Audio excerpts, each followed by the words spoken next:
Oke, kita punya pelajaran bagian ke-16, The Power of God unto Salvation. Sekarang kita memasuki hari ke-6 daripada Minggu Penciptaan, dan kita tahu di hari ke-6 binatang dan manusia diciptakan, dan manusia itu terdiri dari Adam dan Hawa. Kita mulai di buku Mazmur 8. Psalmist Daud menulis, "Waktu saya consider langit, pekerjaan daripada jari-jarimu, tanganmu," kita tahu jari melambangkan roh, "dan bulan, bintang yang diciptakan dan ditempatkan di langit itu, apa itu manusia? Sehingga engkau memikirkan dia, sehingga engkau consider dia." Jadi apa itu manusia? Dan itu terjadinya setelah dia bilang dia melihat bulan dan bintang di langit, lalu sekarang ditanya apa itu manusia. Ayat 5, "Karena engkau telah membuat manusia lebih rendah daripada malaikat-malaikat dan telah memberi mahkota atau menandai mereka dengan kemuliaan dan kehormatan." Jadi manusia ini dimahkotai dengan kemuliaan. Kita tahu manusia diciptakan sesuai dengan image daripada Bapa dan Anak, dan image itu sama dengan glory. Oleh sebab itu, manusia memantulkan kemuliaan penciptanya. Kita tahu semua benda yang diciptakan mengungkapkan karakter penciptanya yang mulia, ya. Tapi kita tahu bahwa manusialah yang paling mulia, manusialah yang paling mengungkapkan dia punya kemuliaan itu. Dan ayat 6 dikatakan, "Engkau telah membuat dia," manusia, "engkau telah membuat manusia untuk menjadi kepala daripada semua hasil pekerjaan tanganmu," atau to have dominion. Nah, kita tahu di Wahyu 14 ayat 7, di malaikat pertama dikatakan, "Takutlah akan God dan muliakanlah dia." Untuk memuliakan dia ialah tentu saja untuk mengungkapkan hasil pekerjaannya di dalam kehidupanmu. Itu artinya memuliakan. Untuk memuliakan Tuhan ialah untuk mengungkapkan hasil pekerjaannya di dalam kehidupan saya. Itu memuliakan Tuhan. Dan dikatakan, "Sembahlah dia yang menciptakan," dan Tuhan menciptakan dengan dia punya tangan, dan kita tahu tangan adalah simbol daripada kuasanya. Tangan melambangkan roh adalah firman, kan? Jadi sembahlah dia yang menciptakan langit dan bumi, laut dan sumber-sumber mata air. Jadi kita mau jawab ini. Waktu ditanyakan di ayat 4, apa itu manusia? Apakah itu manusia yang perlu menyembah akan penciptanya, yang menciptakan dia, dan mengungkapkan kemuliaannya di dalam makhluk yang diciptakan ini? Apa itu manusia? Nah, manusia yang tinggi derajatnya, manusia lebih daripada binatang-binatang, manusia lebih dari segala-galanya yang diciptakan, karena dikatakan bahwa dia akan diberikan dominion di atas semua hasil kerjanya dalam 6 hari. Jadi dia lebih tinggi, walaupun dia lebih rendah daripada malaikat, tapi dia yang tertinggi dari semua yang diciptakan. Kalau kita ke Roma 1 ayat 21, tadi dikatakan di Wahyu 14 ayat 7 ialah sembahlah yang menciptakan kamu, Tuhan. Di Roma 1:21 dikatakan, waktu mereka mengenal God, mereka tidak memuliakan God sebagai God. Nah, kalau mereka diciptakan dan dikenakan mahkota kemuliaan, kok bisa mereka kenal God tapi nggak memuliakan God? Artinya mereka tidak mau mengungkapkan hasil kerjanya God. Artinya apa yang mereka ungkapkan? Dan di ayat 23 dikatakan, mereka merubah kemuliaan daripada God menjadi binatang-binatang yang diciptakan. Nah, kalau God itu menempatkan mereka lebih tinggi dari semua yang diciptakan, kenapa kemuliaannya sekarang ditempatkan di binatang-binatang yang lebih rendah dari mereka? Ayat 25 dikatakan, mereka sembah makhluk yang diciptakan, yang diletakkan atau ditempatkan di bawah mereka, lebih daripada pencipta mereka yang di atas mereka. Jadi waktu dikatakan, apa itu manusia? Kok bisa manusia seperti ini, betul? Tentu saja kita bicara tentang manusia setelah jatuh dalam dosa ini, kan? Ayat 28 dikatakan, mereka tidak suka simpan pengetahuan tentang mereka punya God di dahi mereka, ya. Sehingga mereka punya pikiran menjadi merosot moralnya. Jadi yang membuat manusia lebih tinggi itu apa? Kalau sekarang manusia merendahkan dirinya di bawah binatang, karena sekarang yang disembah adalah binatang di bawah dominion mereka. Bagaimana manusia menjadi seperti ini kan? Kita lihat sudut pandangannya Daud di Mazmur 39 ayat 3 dikatakan dia punya hati seakan-akan berkobar-kobar di dalam dia. Dia sedang memikirkan dan apa yang dipikirkan diungkapkan dalam perkataannya. Ayat 4 dia katakan, Tuhan, berikan pengetahuan kepada saya, hari-hari saya, apa itu saya? Agar saya tahu bahwa saya ini rapuk. Frail itu kayak rapuk ya, jadi nggak kuat. Jadi kasih tunjuk kepada saya betapa rapuknya saya, betapa frailnya saya. Frail itu artinya pas dipegang retak gitu, pas dipegang pecah. Jadi kasih tahu kepada saya apa saya itu, sehingga saya tahu betapa gampang hancurnya saya. Nah, kita tahu gampang hancur itu apa? Tanah liat. Tanah liat gampang hancur kan? Di Roma 1:21 dikatakan karena mereka tidak mengenal God dan karena mereka mengenal God tapi tidak memulihkan God, dan mereka bilang mereka bijaksana, sebenarnya mereka bodoh. Jadi dikatakan sembah God yang ciptakan kamu, dan God yang ciptakan kamu menempatkan kamu di atas binatang-binatang. Sekarang yang lebih rendah dari kamu sembah. Mereka pikir mereka bijaksana, mereka malahan menjadi fools, menjadi bodoh. Kita kembali lagi ke Mazmur 9 ayat 20, dikatakan, agar semua bangsa-bangsa bisa mengenal diri mereka sendiri bahwa mereka itu manusia. Mereka ini manusia. Nah, apa artinya ini? Jadi biarlah manusia sadar bahwa mereka manusia. Ini pertanyaan yang sangat bagus ditanyakan. Apa artinya itu? Di Yeskiel 28 ayat 2, kita sudah kenal ayat ini, dikatakan ini adalah setan kan? Belum dia jadi setan, dia adalah Lucifer. Dikatakan dia bilang dalam hatinya bahwa hatinya ditinggikan dan dia bilang I am a God. Saya duduk di tempat duduknya God. Lalu dibilang apa? Namun kamu adalah man, bukan God. Nah, kalau Daud bilang biar kita tahu, biar mereka tahu bahwa mereka itu manusia, artinya mereka mau meninggikan dirinya lebih dari manusia, sama dengan God, itu sama dengan setan yang mau menjadi God padahal dia cuma man. Mungkin dia lupa kali bahwa dia makhluk ciptaan, betul? Dan God yang menciptakan ini, dia mau samakan dirinya. Dia mau menyamakan dirinya dengan God, lalu bilang, kamu cuma manusia. Hingga manusia ini sadar bahwa dia cuma manusia. Artinya apa? Manusia itu nothing di dalam dirinya. Manusia itu kalau mau bergantung kepada dirinya, nothing. Okay? Dan manusia itu hanyalah nothing.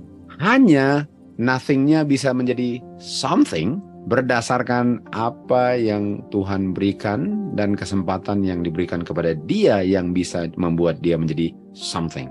Artinya manusia yang diciptakan ini nothing dari dirinya, nothing. Dan kalau dia mau menjadi something, itu karena God yang memberikan itu yang membuat dia menjadi something. Nah, kita akan lebih jelas menguraikan apa itu maksudnya. Di Kejadian 27 kita lihat asal-usul manusia. Tuhan membentuk manusia dari debu tanah. Nah, kalau kita tahu debu tanah itu nothing. Nggak ada nafasnya, cuma debu tanah, nothing kan? Apa yang tanah bisa buat? Nothing. Apa yang bisa di-benefit dari tanah?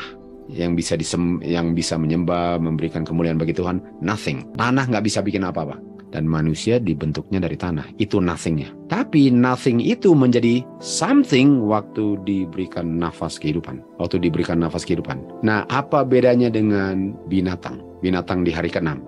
Binatang di hari ke-6 di Kejadian 1:24 dikatakan, and God said, biarlah bumi atau tanah menghasilkan atau kasih keluar makhluk-makhluk yang hidup, yang merangkak di bumi ini. Jadi pertanyaannya, apa bedanya asal-usul manusia dengan binatang? Nggak ada. Sama-sama dibentuk keluarnya dari tanah. Artinya itu nothing. Itu nothingnya. Dan binatang itu menjadi something setelah nafas itu masuk ke tanah itu. Manusia pun menjadi something waktu nafas itu masuk. Artinya manusia harus ingat bahwa kita ini nothing tanpa nafas itu. Kita ini nothing tanpa nafas kehidupan. Yang membuat kita something, nafasnya, bukan tanahnya. Artinya kita nggak ada bedanya dengan binatang.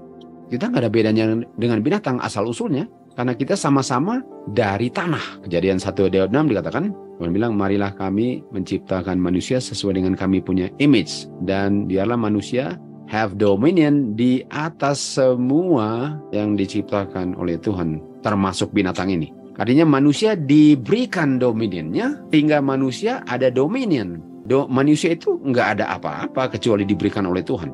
Jadi kalau manusia nggak diberikan apa-apa, manusia dengan binatang apa bedanya? Sama-sama dari tanah, sama-sama dari nafas Tuhan. Jadi apa saja yang membuat manusia itu lebih dari segala-galanya, itu diberikan Tuhan. Diberikan Tuhan. Manusia lebih dari binatang karena diberikan Tuhan. Sehingga kita harus menghargai binatang-binatang itu. Karena binatang sama-sama kita dari tanah dan sama-sama memiliki nafas Tuhan. Bedanya kita dibuat lebih tinggi dari binatang-binatang itu. Jadi seperti binatang, kita asal-usulnya dari tanah. Sehingga saya tidak bisa sombong terhadap binatang-binatang yang ditempatkan di bawah saya. Karena saya diangkat ke situ, bukan pada dasarnya saya sudah lebih tinggi dari binatang itu.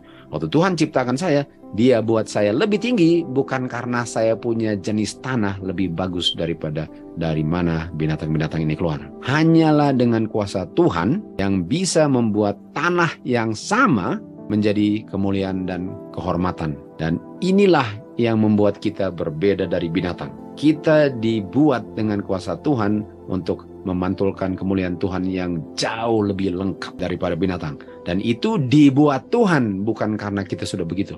Dan seluruh yang diciptakan yang hidup di dunia ini, asal-usulnya dari yang sama. Nothing. Debu, tanah.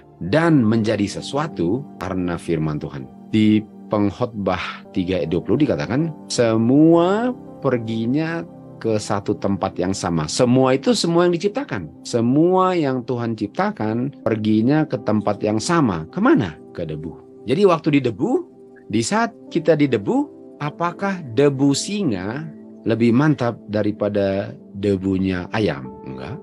Apakah debu manusia lebih berharga dari debunya kambing? Enggak. Namanya debu, debu. Jadi kita hanya lebih berharga waktu kita hidup. Dan karena kita ditempatkan atau diletakkan di posisi itu, bukan karena kita punya tanah lebih unggul daripada binatang-binatang. Karena kita semua kembali ke tanah, waktu tanah dicampur, nggak ada bedanya tanah yang dulunya manusia dengan tanah yang dulunya domba. Nggak ada bedanya. Di Pengkhotbah 9 ayat 4 dikatakan, anjing yang hidup, yang ada nafas kehidupannya, lebih baik daripada singa yang mati. Tapi kalau sedang hidup dibilang apa? Singa lebih unggul. Gimana mau bilang singa lebih unggul kalau sama-sama dari tanah, sama-sama binatang? Mungkin singa lebih ganas kali ya. Mungkin singa lebih ganas. Kalau dia serang mangsanya lebih ganas, lebih kejam. Tapi sama-sama memiliki nafas yang diberikan, sama-sama dari debu, dan kalau mati sama-sama kembali ke debu. Jadi yang membuat manusia atau binatang-binatang atau semua yang lain istimewa adalah nafasnya. Dan manusia itu istimewa karena nafasnya. Lebih baik anjing yang hidup daripada tubuh manusia yang mati kan? Iya, apa gunanya? Apa gunanya kalau dalam posisi mati? Apa gunanya? Hanya debu.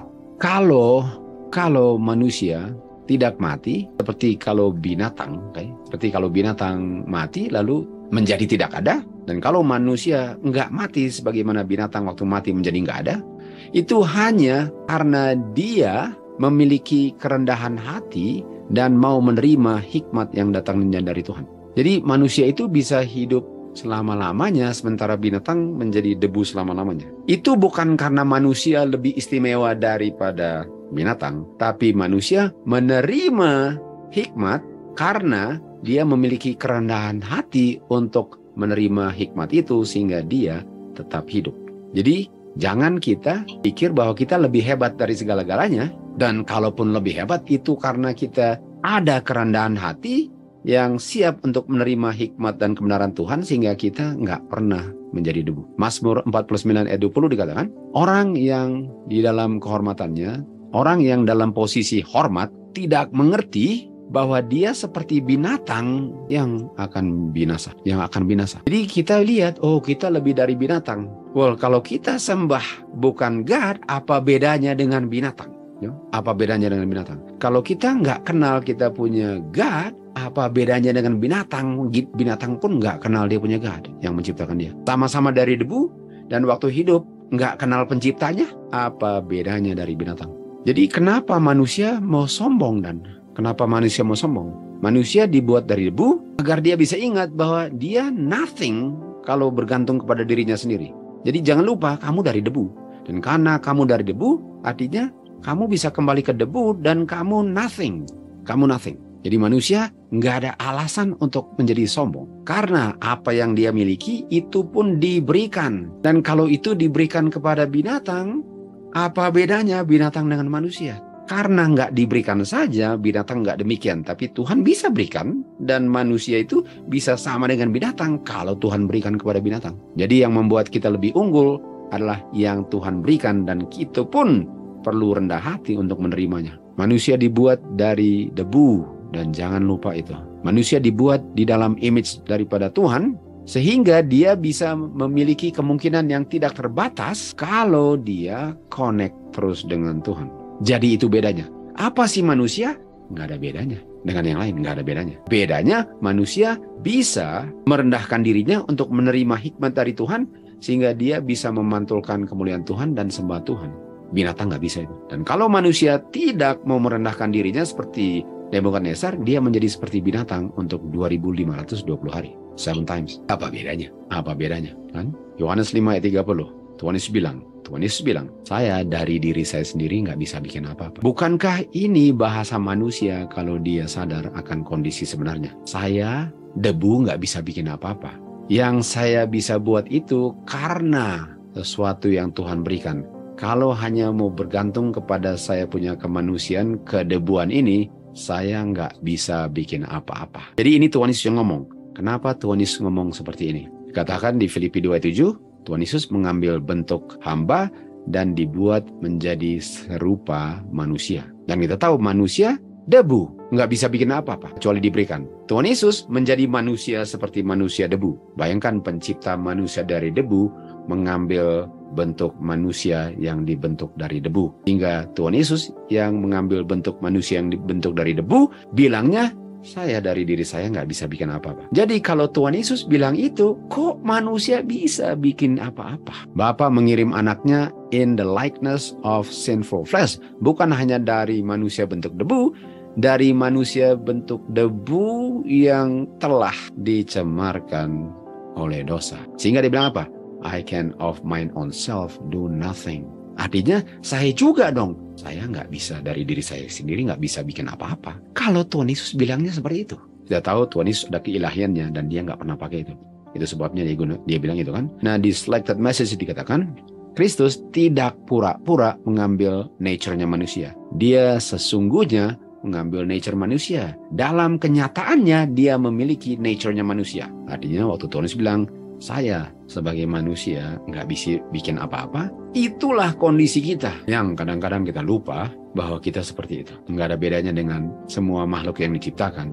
Kecuali Tuhan berikan sesuatu yang lebih. Kalau kita nggak gunakan lebih itu untuk mengenal God dan sembah Dia, kita nggak ada bedanya dengan beast. Dari dirinya sendiri, manusia nggak ada kekuatan sebagaimana dia dibentuknya dari debu. Tapi dia sanggup untuk melakukan hal yang sangat besar melalui kuasa dan kebaikan Tuhan. Sini katakan, manusia punya kemampuan adalah yang terbesar di saat dia bukan main sadarnya bahwa bukan main dia lemahnya. Man's capabilities are the greatest when he is most sensible of his weaknesses. Okay? Jadi kalau saya sadar betapa lemahnya saya, disitulah kekuatan saya. Tapi di saat saya pikir saya kuat, disitulah saya lemahnya. Artinya manusia is nothing kalau bukan kuasa nafas Tuhan yang membuat saya sebagaimana saya diciptakan, Adam dan Hawa diciptakan.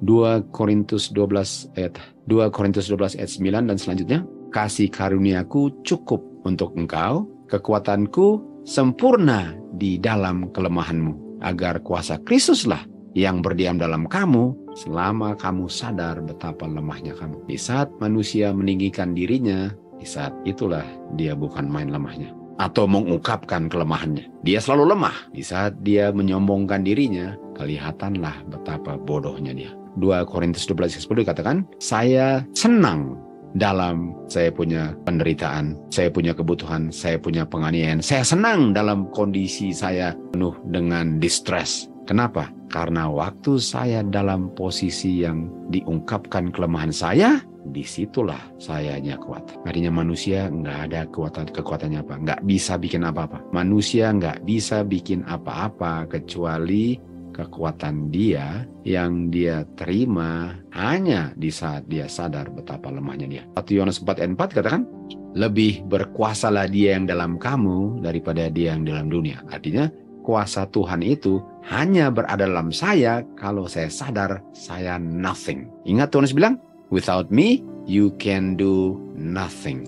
Nothing. Tapi I can do all things dengan kuasa Kristus. Semuanya bisa. Tapi dengan kuasanya saya nothing. Hari ke-6, manusia diciptakan dari debu untuk mengingatkan dia bahwa dia nothing tanpa the breath of life. Nothing. Kalau dia tolak the breath of life, dia mati. Dan kalau dia mati, dia debu yang nothing. Jangan lupa itu. Jangan lupa hari ke-6. Jangan pikir kita lebih dari segala-galanya kalau yang lebih itu adalah kekuatan Kristus, bukan kitanya. Kolose 1:16, melalui Kristus semua diciptakan. Di surga, di langit, di bumi, kelihatan yang nggak kelihatan, tahta, dominion, kuasa, semua diciptakan melalui Kristus, termasuk manusia. Dan manusia dibentuk dari debu tanah dan menerima nafas kehidupan. Artinya, semua yang diciptakan oleh nafas kehidupan. Semua yang menjadi hidup karena nafas kehidupan. Dan nafas kehidupan itu di Mazmur 33:6 dikatakan, semua diciptakan, langit dan segala isinya diciptakan dengan nafas, yaitu firman. Artinya manusia nggak bisa bilang, saya lebih dari yang lain. Kalau semuanya diciptakan oleh nafas yang sama. Kalau kita diambilnya dari debu, kok bisa saya bilang saya lebih dari yang lain? Hanya karena Tuhan tempatkan binatang di bawah kita, bukan berarti kita bilang kita bisa injak-injak mereka kan? Kita pun ditempatkan di posisi yang tinggi, bukan karena kita lebih tinggi dari mereka. Kita dibuat lebih tinggi.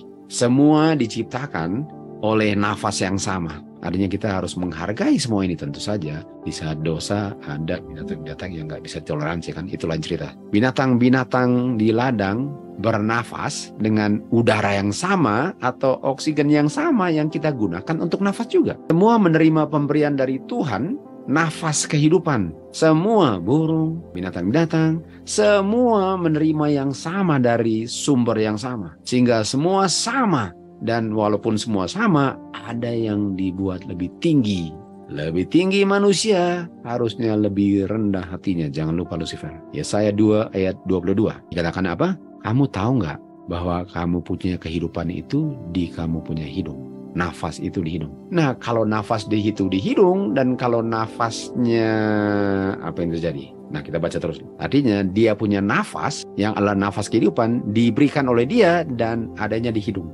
Di hidung, itu nafasnya. Lalu di Yakobus 4:14. Di Yakobus 4:14 dikatakan, apa sih itu kehidupan? Apa kehidupan? Dia bilang apa?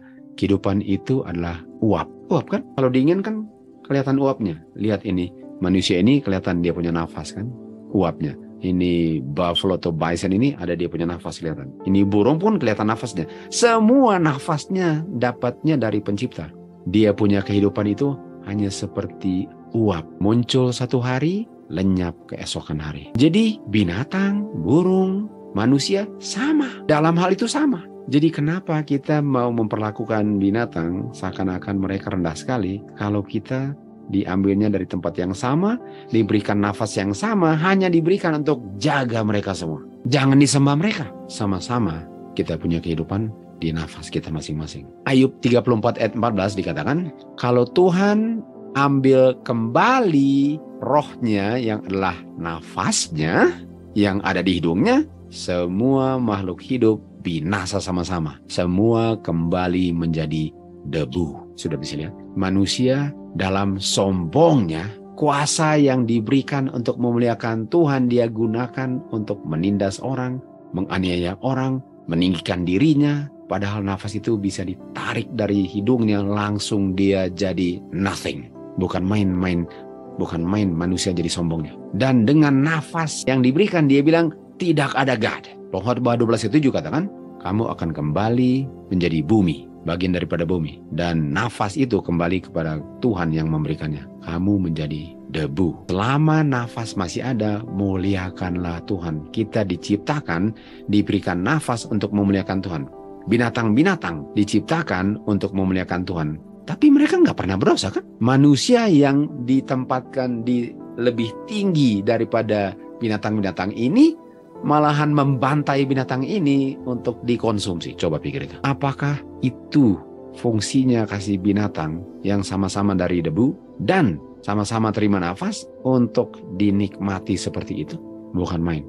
Lalu apa yang dibilang oleh Raja Solomon di Pengkhotbah 12:8, semuanya itu sia-sia. Jadi kita bisa lihat manusia, binatang itu nggak pernah ada alasannya di mana dia bisa menyombongkan dirinya. Nggak ada dari tadi. Karena dia punya nafas, Tuhan punya, dan hanya di hidungnya kalau dicabut kembali jadi tanah. Dan waktu jadi tanah, kesombongan apa yang dia bisa sombongkan? Apa yang dia bisa sombongkan sementara dia menjadi tanah? Semua yang Tuhan ciptakan, termasuk manusia, tanah semua tanpa nafas. Nah, mari kita lihat sini. Di Great Controversy 595 dikatakan, setan selalu berusaha untuk mengalihkan perhatian manusia dari Tuhan untuk memperhatikan manusia. Jadi setan mau manusia look up kepada manusia. Setan mau manusia mengagungkan manusia. Tunggu dulu. Apakah ada manusia yang bisa diagungkan kalau semuanya dari debu dan nafasnya diberikan oleh Tuhan? Jadi setan mau manusia lihat kepada manusia dan mengagungkan dan meninggikan manusia. Tunggu, apakah ada manusia yang bisa disanjung tinggi? Nggak ada. Dan dia mau manusia melihat kepada uskup-uskup, kepada pendeta-pendeta, dan melihat kepada professors of theology. Tunggu, apakah bishop pastors dengan professors of theology lebih unggul tanahnya, lebih istimewa nafasnya dari orang-orang yang bukan demikian? Bukankah dikatakan di Pengkhotbah 12:8, semua itu sia-sia, semua ini termasuk semua bishop, pastor, professor theology, dan siapa saja nafasnya semua cuma di hidung dan bisa ditarik sekejap langsung jadi debu semua. Coba lihat itu. Untuk mengagungkan manusia adalah untuk sembah, bukan pencipta. Kok bisa manusia melihat kepada manusia dan mengagungkannya? Apa yang mau diagungkan? Apa yang baik yang dia biasa buat itu Tuhan punya. Kenapa enggak menghormati, memuliakan Tuhannya?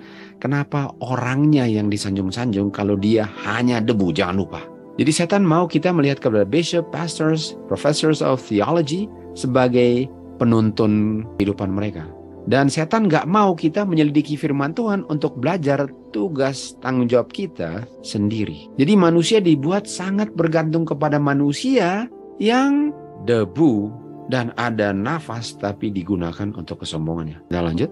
Mazmur 97, Mazmur 49:7, tidak ada daripada mereka yang bisa menebus saudara mereka. Jadi kenapa kita mau bergantung kepada orang lain kalau orang lain nggak bisa selamatkan saya? Nggak ada siapa-siapa di dunia ini yang bisa memberikan kepada Tuhan orang-orang yang dibayar dari dosanya. Nggak ada. Jadi kenapa saya mau look up kepada manusia? Karena manusia itu nggak bisa tebus saya, nggak bisa selamatkan saya dan persembahkan saya di hadapan Tuhan tanpa dosa. Itu pekerjaan Tuhan, bukan pekerjaan saya. Kita hanya debu. Itu sebabnya setan mau kita melihat kepada manusia sehingga kita nggak pernah bisa selamat. Itu dia. Kita baca di Great Controversy 596, lanjutan yang tadi. Walaupun Alkitab sudah berikan amaran yang sangat lengkap terhadap guru-guru palsu ini, hati-hati dengan guru-guru palsu. Mereka semua debu dengan nafas Tuhan, sebagaimana kita pun debu dengan nafas Tuhan ya. Dan nafas itu diberikan Tuhan semua. Semua,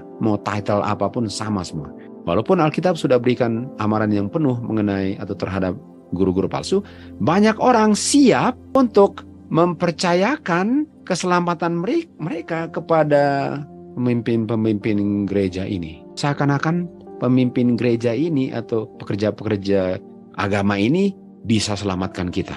Banyak orang komit, invest mereka punya jiwa, punya keselamatan ke tangan manusia. Ada sekarang ribuan orang-orang yang mengaku beragama yang nggak bisa memberikan alasan akan iman mereka selain pemimpin agama bilang. Kenapa kamu percaya itu?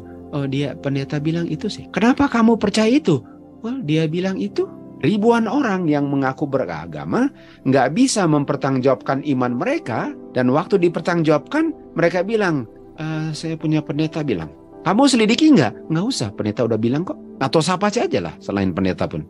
Guru sekolah sahabat, siapa saja. Mereka nggak gubris ajaran Kristus, dan mereka 100% menempatkan mereka punya kepercayaan, keyakinan kepada firman pendeta-pendeta. Jadi dikatakan apa? Setan mau kita bergantung kepada manusia dan nggak belajar firman Tuhan sendiri dengan tuntunan Roh Kudus. Banyak orang nggak tahu kenapa mereka percaya itu selain itu yang dibilang. Apakah pendeta-pendeta ini bebas salah? Apakah pendeta-pendeta ini nafasnya lebih unggul? Apakah mereka dibuat dari tanah yang lebih unggul?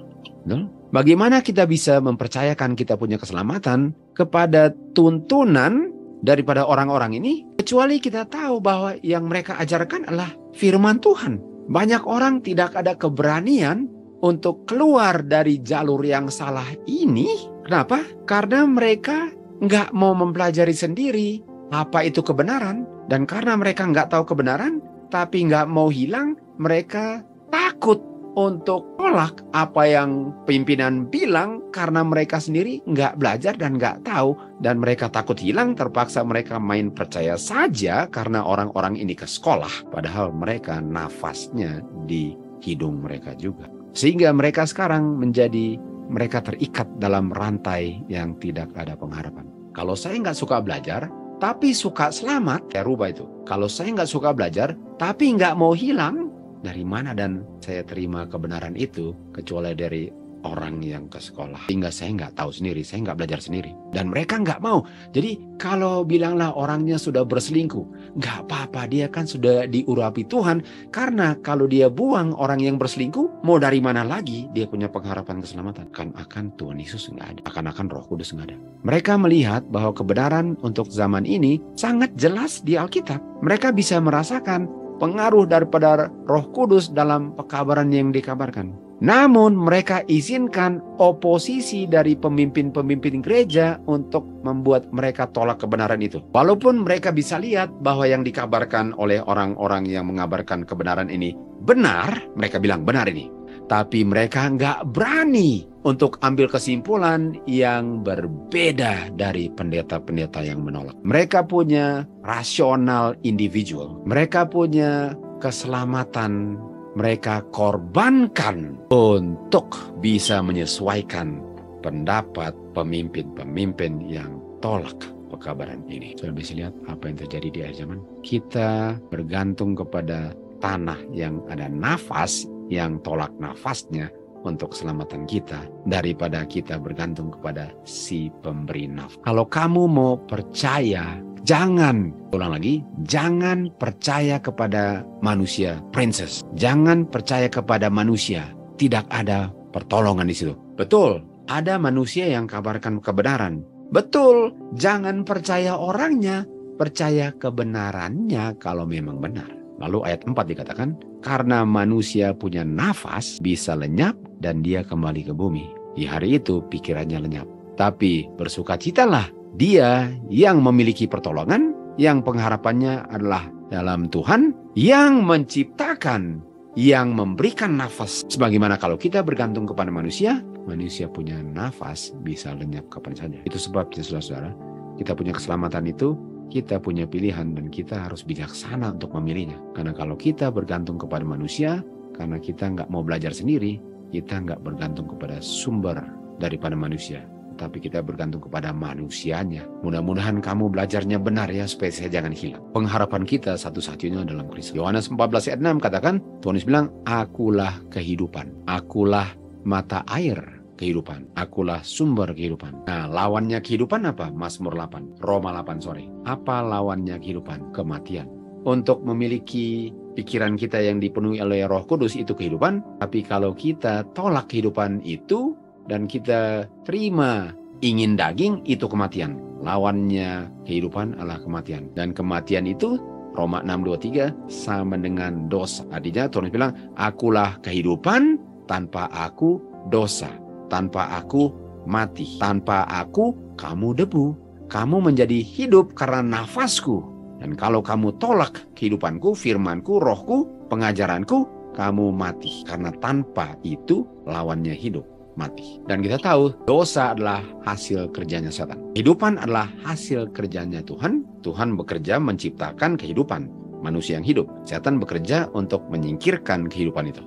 Artinya kematian, dosa adalah hasil kerjaan setan. 1 Yohanes 3:8. Tuhan Yesus datang, Son of God datang untuk membinasakan pekerjaan setan. Tuhan Yesus datang untuk membinasakan pekerjaan setan. Kita tahu pekerjaan setan pertama di bumi ini di Taman Eden, waktu dia suntik Hawa dengan nafas kematian. Tuhan Yesus datang untuk membinasakan kematian, pekerjaan setan. 1 Korintus 15 ayat 54. Dosalah yang upahnya adalah kematian yang ditelan oleh kemenangan. Artinya di saat dosa ditaklukkan, dosa 100% tidak akan ada lagi di semesta alam. Dan pekerjaan Tuhan Yesus ialah untuk bekerja melenyapkan, menaklukkan dosa. Sehingga kalau hasil pekerjaan Tuhan Yesus itu adalah kehidupan, pekerjaan Tuhan Yesus yang adalah kehidupan itu hanya bisa dinikmati kehidupannya oleh orang-orang yang tidak ada dosa. Karena Tuhan Yesus datang untuk selamatkan orang dari dosa. Dan kalau dari dosa, artinya dosanya disingkirkan, otomatis orang itu harus terima kehidupan. Dengan memberikan kehidupan, orang itu harus tinggalkan dosa. Jadi Tuhan Yesus punya pekerjaan ialah untuk memberikan kehidupan, sama dengan menciptakan Adam dan Hawa kembali. Untuk hidup tanpa dosa, untuk hidup tanpa dosa ialah sama dengan dosa itu ditiadakan dari semesta alam. Artinya Tuhan Yesus datang untuk singkirkan dosa, dan kalau nggak ada dosa di semesta alam, semuanya kehidupan. Di mana kita akan menghargai binatang-binatang yang Tuhan ciptakan.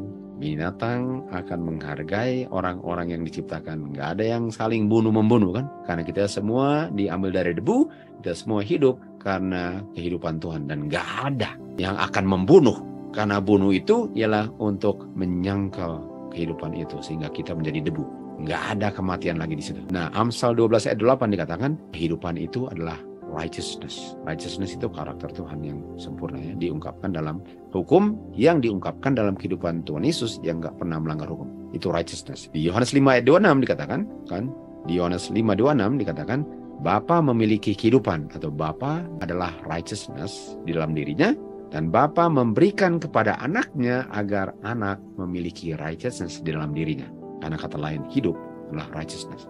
Artinya, kalau saya mau memiliki kehidupan, nomor satu, saya nggak boleh ada kematian dosa. Dan Tuhan Yesus taklukkan dosa dan berikan kehidupan atau berikan righteousness. Nah, righteousness ini berada di dalam anak yang diterima dari Bapa. Artinya saya punya pengharapan di dunia ini adalah Tuhan Yesus, karena Tuhan Yesuslah yang memiliki kehidupan itu. Yesuslah yang memiliki kehidupan itu. Di Kolose 2:9 dikatakan, di dalam Kristus adalah yang diberikan Bapa, kan? Dwelleth all the fullness of the Godhead. Artinya Tuhan Yesus adalah righteousness-nya Bapa. Tuhan Yesus adalah kehidupannya Bapa. Karena kehidupannya Tuhan Yesus itu terima dari Bapa, sehingga Tuhan Yesus is the life of God. Tuhan Yesus is the righteousness of God. Artinya kalau saya mau terima dari Bapa, saya minta aja dari kehidupan itu. Dan Tuhan Yesus sudah taklukkan dosa, di mana dia nggak pernah berdosa. Itu kalau saya mau masuk dan tinggal di dalam semesta alam Tuhan yang tidak ada dosa, sebagaimana Adam hidup di Eden tanpa dosa, siapa yang memberikan kehidupannya kepada Adam?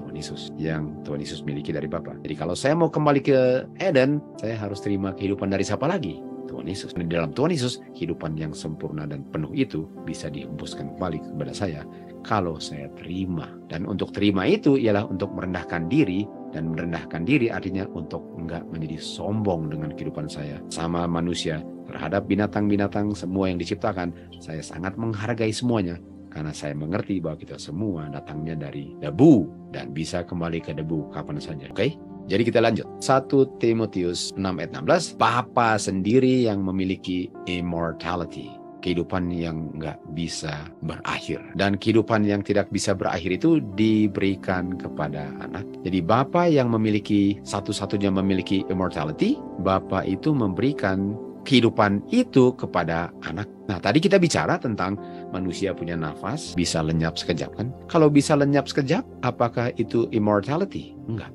Artinya nafas yang saya nafasi sekarang bukan itu. Karena itu bisa ditarik kapan saja. Kalau immortality artinya saya nggak bisa mati. Jadi kehidupan saya ini adalah kehidupan yang menjadi ujian bagaimana saya menggunakan kehidupan itu untuk menyombongkan diri, untuk mengangkat diri, untuk menganggap remeh makhluk ciptaan Tuhan, untuk menyembah selain Tuhan. Seperti itulah. Sebagaimana saya memperlakukan saya punya kehidupan itulah, nafasnya itu bisa ditarik kembali atau diberikan yang immortality ini. 2 Timotius 1:10 dikatakan, Kristus telah meniadakan kematian dan Kristuslah yang memberikan kepada manusia life dengan immortality. Artinya saya punya pengharapan untuk hidup selama-lamanya, ialah dengan kehidupan yang gak selama-lamanya ini, saya muliakan Tuhan, saya kenal Bapa dan Anak dan hidup untuk memuliakan Dia. Saya menghormati makhluk-makhluk ciptaannya. Saya tidak menjadi sombong terhadap diri saya, terhadap siapa saja. Karena saya tahu saya adalah hanya debu yang memiliki nafas yang diberikan sebagai ujian. Kalau saya menggunakan nafas itu untuk itu, Tuhan akan kasih nafas yang kekal. Jadi waktu Adam terima nafas itu nafas sementara untuk menjadi ujian apakah kamu mau menurut atau enggak. Dan kita tahu mereka melanggar. Manusia di probation ini diberikan kesempatan lagi untuk bagaimana kamu menerima nafas dan memperlakukannya, apakah untuk menganiaya orang lain, mengolok-olok orang lain, menyombongkan diri, meninggikan diri, atau memuliakan Tuhan. Itu yang mendikte, itu yang menentukan apakah kamu akan terima yang immortality. Yohanes 3:16. Bapa sangat mencintai orang berdasar di dunia, Dia berikan anaknya. Kita tahu di dalam anaknya ada apa? Ada immortality. Barang siapa percaya di dalam Dia, kita tahu di dalam Dia adalah life, immortality yang Bapa terima kan? Bapa berikan. Barang siapa percaya di dalam Dia, nggak binasa. Kita tahu binasa ialah menjadi debu, tetapi memiliki kehidupan yang tidak ada ujungnya. Jadi bagaimana manusia di hari ke-6 diciptakan, diberikan kehidupan probation, dan kehidupan itu adalah ujian bagaimana kamu menggunakan kamu punya nafas itu untuk memuliakan Tuhan atau untuk menyombongkan diri. Bagaimana kamu memperlakukan binatang-binatang yang Tuhan ciptakan, burung dan semua itu, untuk membuat kamu lebih tinggi dari mereka sehingga kamu injak-injak mereka, kamu bunuh mereka, kamu makan mereka, atau kamu menghargai mereka semua karena semuanya makhluk ciptaan Tuhan termasuk kamu juga. Itu yang menentukan kamu terima kehidupan kekal atau enggak. 1 Yohanes 5:11. Bapa telah memberikan kepada manusia kehidupan kekal, dan kehidupan kekal ini ada di dalam anak. Dia yang memiliki anaknya memiliki kehidupan ini. Dia yang tidak memiliki anaknya tidak memiliki kehidupan ini. Artinya kita punya pengharapan di dalam siapa? Di dalam anaknya. Anaknya lah pengharapan kita. Jadi manusia hidup dari setiap firman yang keluar dari mulut Bapa yang diungkapkan oleh anak. How do you treat my message? Tuhan Yesus bilang. Bagaimana kamu memperlakukan pekabaranku? Itu menentukan kamu punya nafas ditarik atau diberikan yang kekal. Yohanes 3:36. Dia yang percaya akan anak memiliki kehidupan kekal. Dia yang tidak percaya anak, dia tidak akan lihat kehidupan itu. Kalau dia nggak akan lihat kehidupan itu, artinya kehidupan yang dia hidupkan bukan itu kalau dia belum lihat kehidupan itu. Artinya kehidupan saya ini bukan kehidupan yang dijanjikan. Karena orang yang nggak percaya, dia nggak lihat itu. Artinya kehidupannya yang itu bukan yang dia sedang hidupkan sekarang. Di Yohanes 5:8 dikatakan, semua orang dikubur, semua orang di dalam kubur akan mendengar suaranya. Nah, siapa semua orang? Orang yang baik dan orang yang jahat. Artinya orang baik, orang jahat akan mendengar suara Tuhan. Kita tahu waktunya berbeda kan, tapi suara Tuhan yang sama didengar dan semua akan dibangkitkan. Apalagi yang special resurrection juga kan. Bangkitnya sama-sama dengan yang selamat, mendengar suara yang sama. Tapi ada yang dibangkitkan, kan? Ada yang melakukan good, artinya dengan nafasnya waktu dia hidup, dia sudah menerima life atau righteousness-nya Kristus. Karena dia sudah terima righteousness-nya Kristus, waktu dia dibangkitkan dan gak pernah mati lagi. Sementara orang yang melakukan jahat, dia gak menerima righteousness dengan nafas kehidupan yang diberikan. Sehingga karena dia tidak menerima immortality, dia dibangkitkan hanya untuk kembali menjadi debu. Orang yang jahat tidak memiliki righteousness atau life dalam kehidupan ini. Sehingga nggak ada yang membuat di dalam dirinya waktu dia hidup. Kenapa dia bisa hidup terus? Kalau yang hidup terus itu dia tolak waktu dalam kehidupan ini. Artinya kalau kita mau hidup nanti, make sure kehidupan nanti itu kita sudah terima sekarang dalam bentuk firman, supaya seandainya mati waktu dibangkitkan, saya sudah memiliki sesuatu yang kekal sehingga waktu dibangkitkan nggak pernah mati lagi. Matius 6 ayat 33 katakan, carilah terlebih dahulu righteousness-nya Tuhan, nanti makan dan minum jangan takut. Ingat burung-burung Tuhan yang akan tambahkan. Stefania 2 ayat 3, carilah Tuhan, carilah kehidupan kekal sebelum undang-undang dijalankan. Karena kalau bukan itu yang saya cari, dan bisa saja saya dapatkan hal-hal duniawi dan memuaskan, dan mati tua puas dengan hal dunia. Iya, waktu dibangkitkan, nggak ada yang kekal dalam saya. Sehingga saya dibangkitkan untuk ditunjukkan hasil penghakimannya dan dikembalikan ke debu untuk selama-lamanya. Tapi kalau dalam kehidupan ini, hal-hal duniawi saya paling melarat, saya paling miskin dalam hal-hal duniawi. Tapi saya di dalam kehidupan ini menggunakan nafas probation untuk mencari yang kekal. Waktu saya mati sekalipun dan dibangkitkan, saya ada sesuatu yang saya sudah miliki yang kekal. Hingga saya nggak bisa kembali ke debu kalau saya sudah memiliki yang kekal sebelum saya mati. Nggak ada manusia yang bisa memuliakan dirinya di dalam kehadirannya Tuhan. Tetapi di dalam Yesus Kristus, kamu memiliki kehidupan kekal. Artinya di dunia ini, nomor satu, apakah firman Tuhan saya terima, saya simpan, dan saya hidupkan? Walaupun mati pun saya sudah memiliki yang waktu dibangkitkan tidak bisa dikembalikan ke debu. Righteousness. Dia yang mau memuliakan, biarlah Tuhan yang dimuliakan.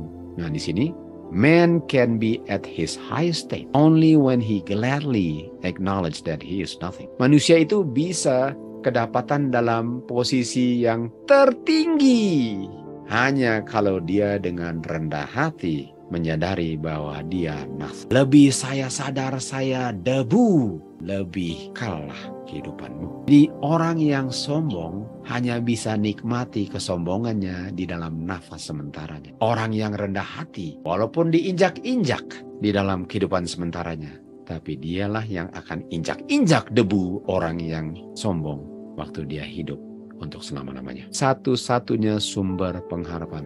Comfort ye my people. Berikanlah pengharapan, berikanlah penghiburan. Pertempuranmu sudah selesai, kejahatanmu sudah diampuni. Persiapkanlah kedatangan Tuhan. Artinya inilah sikap umat Tuhan sebelum kedatangan Tuhan Yesus. Persiapkanlah kedatangan Tuhan Yesus. Semua lembah akan ditinggikan kalau semua gunung-gunung direndahkan. Kalau kamu merendahkan diri, kamu akan diangkat tinggi. Semua yang bengkok-bengkok diluruskan. Semua yang kasar dibuat menjadi halus. Ini pekerjaan kita. Untuk Tuhan Yesus datang, untuk saya diangkat ke awan-awan. Sebelum saya diangkat ke awan-awan, sadarlah sampai ke debu bahwa saya nothing tanpa Tuhan. Di saat saya sadar saya nothing but debu, dan kekuatan saya adalah nafas Tuhan, kekuatan itulah yang membangkitkan orang kalau mati dan mengangkat dia dari tanah bumi ke langit nanti. Ayat 5, kemuliaan Tuhan akan diungkapkan. Semua